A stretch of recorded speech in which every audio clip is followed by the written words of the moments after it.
the galaxy of Muslim ulama and representatives of different Muslim organizations are gathered here to strongly condemn the forceful removal of hijab in educational institutions and to express our support to Muslim women's right to wear hijab. We have seen the wrong interpretation and application of the interim order of the High Court,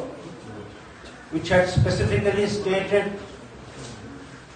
that their order would be applicable only to those institutions, those colleges who have a CDC, College Development Council, and who have prescribed a uniform for their students.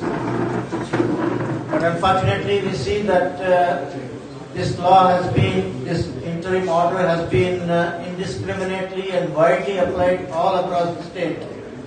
including high schools and other institutions. This has led to a very unseemly and very painful situation where we have seen that some vested interests have taken extra involvement in these matters, and some institutions have tried to enforce this order on their small children,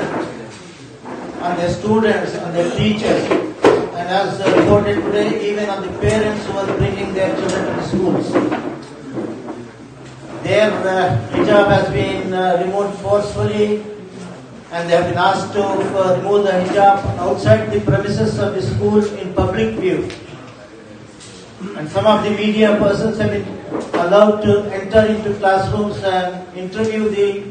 small children and force questions on them.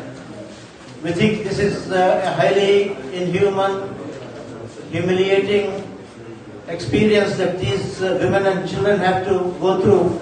and we strongly condemn such incidents that have been happening over the last couple of days all over the state.